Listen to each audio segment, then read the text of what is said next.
जैसा कि हम सबको पता है कि पहले OnPassive का 3 वेबसाइट लाइव हुआ करता था, जिसमें से एक है onpassive.com, दूसरा है इकोसिस्टम और तीसरा है ofounder.net। और किसी भी वेबसाइट को क्रिएट करने के लिए, किसी भी वेबसाइट को बनाने के लिए 4 टूल की आवश्यकता होती है, जिसमें एक है वेब होस्टिंग, दूसरा है डोमेन नेम, तीसरा है स्टोरेज और चौथा है वेबसाइट टेम्पलेट।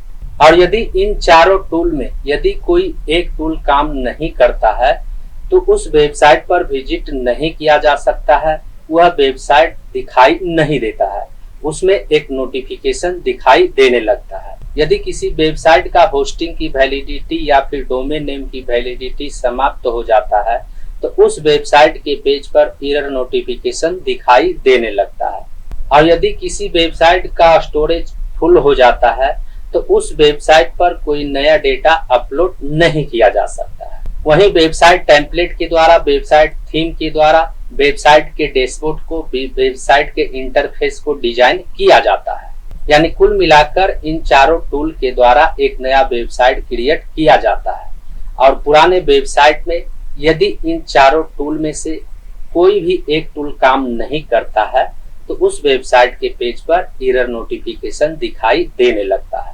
वहीं OnPassive वेब पोर्टल डिलीट होने के बाद जब उसे रिकवर किया गया तो OnPassive का तीनों वेबसाइट लाइव तो दिखाई दिया, लेकिन उनमें से सिर्फ इकोसिस्टम वेब पोर्टल पर ही लॉगिन करके उसके डैशबोर्ड पर जाया जा सकता है, उसके डैशबोर्ड पर विजिट किया जा सकता है। वहीं onpassive.com वेब पोर्टल कुछ दिनों के लिए लाइव हुआ था, उसके बाद वह वेब पोर्टल भी गायब हो गया। उस वेब पोर्टल को इकोसिस्टम से लिंक कर दिया गया था। वहीं OnPassive का ofounder.net वेब पोर्टल भी लाइव था, लेकिन उसके लॉगिन पेज पर सिर्फ विजिट किया जा सकता था, उस पर अपना ईमेल आईडी और पासवर्ड डाल करके उसमें लॉगिन नहीं किया जाता था।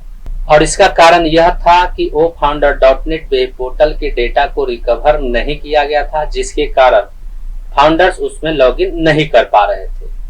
लेकिन अब ofounder.net वेब पोर्टल के डोमेन नेम की वैलिडिटी भी समाप्त हो गई है, जिसके कारण अब आप ofounder.net वेब पोर्टल के लॉगिन पेज पर भी नहीं जा सकते। ofounder.net वेब पोर्टल का डोमेन नेम GoDaddy से खरीदा गया था और उस डोमेन नेम की वैलिडिटी अब समाप्त हो गई है, जिसके कारण अब जब हम ofounder.net वेब पोर्टल पर जाते हैं तो GoDaddy वेब पोर्टल पर उस डोमेन नेम का एक्सपायरी दिखाई देने लगता है। यहाँ पर आप देख सकते हैं ofounder.net लिखा हुआ है और इसका एक्सपायरी यहाँ पर लिखा हुआ दिखाई दे रहा है। ofounder.net यहाँ पर डोमेन नेम है, यहाँ पर एक्सपायरी लिखा हुआ दिखाई दे रहा है। नीचे में गेट दिस डोमेन का बटन दिया गया है।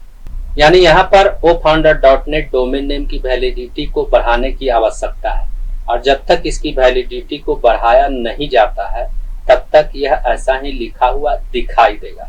तो उम्मीद करता हूँ इस वीडियो में दी गई जानकारी को आप अच्छी तरह से समझ गए होंगे। इस वीडियो से संबंधित यदि आपके मन में कोई सवाल है तो आप हमें नीचे कमेंट में पूछ सकते हैं।